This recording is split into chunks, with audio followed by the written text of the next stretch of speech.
യാത്രയൊക്കെ കഴിഞ്ഞ് ഞങ്ങളൊരു സ്ഥലത്ത് വന്നു. വളരെ ഉണ്ണിയേട്ടൻ, നമുക്ക് തുടർന്നും ഇതിനെപ്പറ്റി കാര്യങ്ങൾ അറിയാനുണ്ട്. താങ്കളിൽ നിന്ന് കുറച്ച് കാര്യങ്ങളൂടെ അറിയാനുണ്ട്. അപ്പോൾ അത് ഒന്നുകൂടെ നമുക്ക് അങ്ങോട്ടും ഇങ്ങോട്ടും കുറച്ച് സമയം ചെലവഴിക്കുക, കുറച്ച് കാര്യങ്ങൾ സംസാരിക്കുക എന്ന് മാത്രമേ ഞാനും ഉദ്ദേശിച്ചുള്ളൂ. നിങ്ങളിന്ന് വന്നു, നമ്മൾ കണ്ടു, രസകരമായിട്ട് ഇവിടെ വന്നു, പ്രകൃതിയൊക്കെ നമ്മൾ ആസ്വദിക്കുന്നു. രസകരമായൊരു ദിവസമായിരുന്നു ഇന്ന്. തീർച്ചയായിട്ടും. അപ്പോൾ രാജേഷേട്ടൻ പറഞ്ഞൊരു കാര്യം, നമ്മൾ സംസാരിച്ചുകൊണ്ടിരുന്ന കാര്യം കുടുംബത്തെക്കുറിച്ചാണ് നമ്മൾ പറഞ്ഞുകൊണ്ടിരുന്നത്. അപ്പോൾ സ്വതവേ നമ്മളിപ്പോൾ ഒരു യൂട്യൂബ് ചാനലോ അല്ലെങ്കിൽ കുടുംബത്തെക്കുറിച്ച് നമ്മൾ തിരഞ്ഞു കഴിഞ്ഞാൽ കുടുംബത്തെക്കുറിച്ച് സംസാരിക്കുന്ന ആൾക്കാരൊക്കെ പറയാറുള്ളൊരു, ഞാൻ ഏറ്റവും കൂടുതൽ കേട്ടിരിക്കുന്നത് തന്നെയാണ്, കൂടുമ്പോൾ ഇമ്പമുള്ളതാണ് കുടുംബം, അല്ലേ? അതെ, സത്യത്തിൽ അങ്ങനെ തന്നെയാണ് വേണ്ടത്, അല്ലേ? ഒരു കുടുംബം താമസിക്കുമ്പോൾ കൂടുമ്പോൾ, എല്ലാവരും കൂടെ കൂടുമ്പോൾ ഒരു ഇമ്പം ഉണ്ടാകണം. നല്ല കാര്യം തന്നെയാണ്. പക്ഷെ ഇമ്പത്തിലേക്കുള്ള യാത്രയാകണം കുടുംബത്തിൻ്റെ മുമ്പോട്ടുള്ള പോക്ക്. പക്ഷെ അത് പറയാനൊക്കെ പറ്റും, പ്രത്യക്ഷപരമായിട്ട് നമുക്ക് പറയാനൊക്കെ പറ്റും. നമുക്ക് അങ്ങോട്ട് ഇന്നത്തെ കാലത്ത് അത് സാധിക്കുന്നില്ലെന്നുള്ള സത്യം. അതെ, സാധിക്കുന്നില്ല എന്ന് പറഞ്ഞാലേ അതിന്റെ പൂർണ്ണതയിലേക്ക് ഒന്നിനും പൂർണ്ണതയില്ല.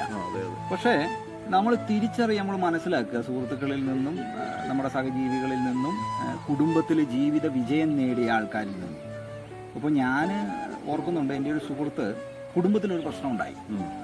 അപ്പോൾ അദ്ദേഹത്തിൻ്റെ കുടുംബത്തിലൊരു പ്രശ്നം ഉണ്ടായപ്പോൾ അദ്ദേഹം ചെയ്തത് എന്താണെന്ന് വെച്ച് കഴിഞ്ഞാൽ, അദ്ദേഹത്തിൻ്റെ ഒരു സുഹൃത്തിൻ്റെ വീട്ടിൽ ചെന്നു കുടുംബത്തെക്കുറിച്ച് ചോദിക്കാൻ.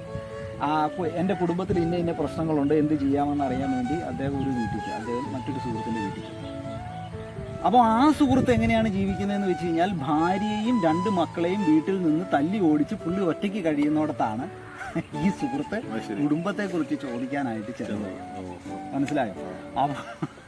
അപ്പോൾ അങ്ങനെയുള്ള സംഭവങ്ങളൊക്കെ സംഭവിച്ചേക്കാം. നമ്മളെ സംബന്ധിച്ചിടത്തോളം കുടുംബത്തെക്കുറിച്ച് ചോദിക്കുമ്പോഴും കുടുംബത്തെക്കുറിച്ച് മനസ്സിലാക്കുമ്പോഴും കുടുംബത്തിൽ ജീവിത വിജയങ്ങൾ നേടിയ ആൾക്കാരിൽ നിന്നും അവരെങ്ങനെ വിജയിച്ചു എന്നുള്ളത് മനസ്സിലാക്കാനായിട്ട് ശ്രമിക്കുക, അല്ലേ? തീർച്ചയായിട്ടും. അപ്പോൾ അത് ഓരോരുത്തരുടെ അറിവിനനുസരിച്ച് അതിൽ നിന്ന് നല്ലത് നമുക്ക് എടുക്കാം. തീർച്ചയായിട്ടും. അത് നമ്മുടെ ജീവിതത്തിൽ പകർത്തി പോകാനായിട്ട് ശ്രമിക്കാം, അത്രേ ഉള്ളൂ. അപ്പം എന്നെ സംബന്ധിച്ചിടത്തോളം ഞാൻ പറയുകയാണെങ്കിൽ, കൂടുമ്പോൾ ഇമ്പമുള്ളതാണ് കുടുംബം. അങ്ങനെ തന്നെ ആകാനായിട്ട് നമുക്ക് ശ്രമിക്കാം. പക്ഷെ നമ്മളൊന്ന് ആലോചിച്ച് നോക്കി, എന്താണ് കൂടുമ്പോൾ ഇമ്പമുള്ള കുടുംബം? ഞാനൊരു ഉദാഹരണം പറയാം. നമ്മൾ പഴയ സിനിമകളുണ്ടല്ലോ, നല്ല സിനിമകൾ, നമ്മുടെ സത്യം മാഷിന്റെ, ഷീല, നല്ല രസകരമാണ്, നല്ല രസമാണ്. അവരുടെ കുടുംബം, അവർ രണ്ടുപേരും കൂടെ ചേരുമ്പോൾ ഉണ്ടാകുന്ന ഒരു കെമിസ്ട്രി ഭയങ്കര വർക്കിംഗ് ആണ്, അല്ലേ? നമ്മൾ ശ്രദ്ധിച്ചു. അപ്പോൾ അതിനെ ഒന്ന് ഭാവനയിൽ നമുക്ക് കാണാം. അപ്പോൾ എടുത്തു നോക്കാം. ഇപ്പോൾ സത്യൻ ജോലി കഴിഞ്ഞ് വീട്ടിലേക്ക് കയറി. അപ്പോൾ അദ്ദേഹം കയറി വന്നു, വാതിൽ തുറക്കുമ്പോൾ തന്നെ ഷീലയുടെ കഥാപാത്രം ഉള്ളിൽ നിൽക്കുകയാണ്. ഭവാൻ, എന്താണ് അങ്ങ് ഇത്ര വൈകിയത്? കയറി വരൂ എന്ന് പറഞ്ഞ് കൈ പിടിച്ച് അകത്തേക്ക് കയറ്റിക്കൊണ്ട് പോകുന്നു. അയാൾക്ക് കുളിക്കാനുള്ള വെള്ളം എടുത്തു കൊടുക്കുന്നു, തോർത്തെടുത്ത് കൊടുക്കുന്നു.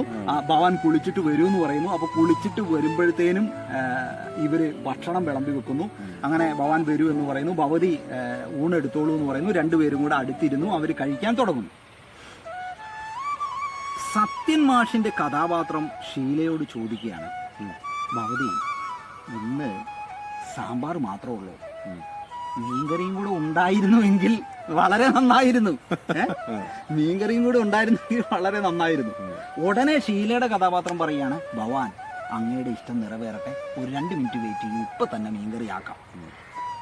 ഇതായിരിക്കണം നമ്മൾ ഉദ്ദേശിച്ച കൂടുമ്പോൾ. ഇനി നിങ്ങൾക്ക് ഊഹിക്കാം, ബാക്കി കാര്യങ്ങളൊക്കെ നിങ്ങൾക്ക് ഊഹിക്കാം. കൂടുമ്പോൾ ഇമ്പമുള്ള കുടുംബം എന്ന് നമ്മൾ ഉദ്ദേശിക്കേണ്ടത് ഇങ്ങനെ വരുന്ന സമയത്ത് എല്ലാം പോസിറ്റീവ് തന്നെ നിറഞ്ഞു നിൽക്കുന്നതായിരിക്കാം. സാധിക്കുമോ അങ്ങനെ? ഒരിക്കലും സാധിക്കുന്നില്ല.